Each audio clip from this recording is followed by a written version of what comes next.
Hello, my name is Paul Roberts and I'm Director of Music and Fine Arts at First United Methodist Church, Longview. And I'd like to welcome you to Name That Hymn, Week 2. So, how well did you get on last week with the hymns? Thank you for all your emails. You all did really well, with 15 correct entries. The 3 fastest correct entries I had, or emailed to me, were first, Becky Wallace, second, Eloise and Claire Henry, and third, David Bruere.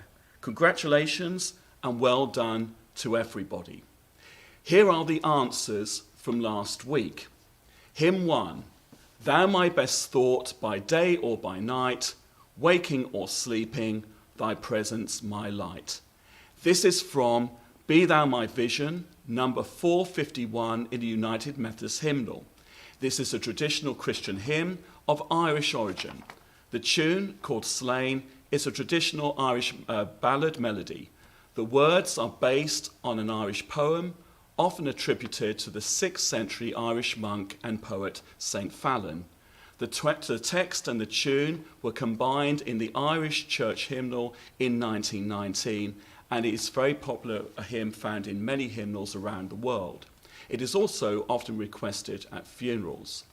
The second hymn I gave you last week, Let the Amen sound from his people again, gladly forever adore him. This is from Praise to the Lord the Almighty, number 139 in the United Methodist Hymnal. The words are based on Psalms 103 and 150. The melody used by Joachim Neander exists in many different forms and is probably based on a German folk tune. It was first published in 1665. Many scholars describe this as a magnificent hymn of praise to God, perhaps the finest creation of its author. Catherine Winkworth published her English translation of Neander's hymn in 1863. Hymn 3. See from his head, his hands, his feet, sorrow and love flow mingled down. These words are from When I Survey the Wondrous Cross, numbers 298 and 299 in the United Methodist Hymnal. This hymn was written by one of the greatest hymn writers of all time, Isaac Watts, the father of modern English hymnody. Watts wrote this popular passion hymn in preparation for a communion service in 1707. Originally, the hymn was named Crucifixion to the World by the Cross of Christ, following the practice of the day to summarize a hymn's theme in the title. This hymn has often been described as the greatest Christian hymn in the English language. And question 4, the world behind me, the cross before me, no turning back, no turning back. This hymn is well known to both adults and children and was made popular by the Billy Graham Crusades. The melody is from India and is entitled Assam, after the region where the text originated. The formation of these words into a hymn is attributed to the Indian missionary Sadhu Sudar Singh. The full story behind this hymn is most interesting, and I strongly urge you to look up its origins when you have a chance. So, on to this week's hymns, and we're going to do something slightly different this week. On 2 of the hymns, I'm going to play you the first few notes only and give you a clue for you to work out the name of the hymn. For the other hymns, I will, like last week, give you a line of text. So ready? Here we go. So, question 1. From which hymn is the following line taken? Thou our Father, Christ our brother, all who live in love are thine. Question 1 again. Thou our Father, Christ our brother, all who live in love are thine. That was question 1. We're going to move on now to question 2. This is where I'm going to play you a few notes. This hymn was written by Fanny Crosby in 1875. And here are your 4 notes.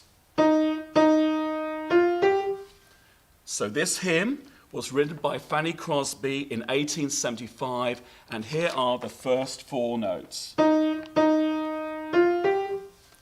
Okay, that was question 2. Moving on to question 3. From which hymn is the following line taken? Where is death's sting? Where grave thy victory? Question 3. Where is death's sting? Where grave thy victory? That was question 3. Going on to question 4, we have another hymn where I'm going to play you just 3 notes. This hymn is based on Lamentations chapter 3, and here are your 3 notes. Okay, so that was question 4. That was a hymn based on Lamentations chapter 3, and the 3 notes I'm giving you are these. So that was question 4. Moving on to question 5. From which children's song is the following line taken? And you may talk about your men of Gideon. You may talk about your men of Saul. So this is question 5 from a children's song. You may talk about your men of Gideon. You may talk about your men of Saul. Now, of course, you can always play this video back if I went too fast for you, and I probably did. But the whole idea is that you now go away and work out what those hymns are. There's 5 hymns altogether. Please feel free to email me your answers, and good luck to you all. I'll see you the same time next Tuesday when I will give you the answers to today's hymns and then set a new quiz with 5 more hymns, including a children's hymn. I hopefully will have a haircut by next week. I feel that I've gone back to the 1970s, which might be a good place to be for the moment, but it's really getting out of control. So hopefully I'll get a haircut before I see you again. In the meantime, remember that God is good. God is with us always, and God will get us through and guide us through this pandemic. God bless and keep safe.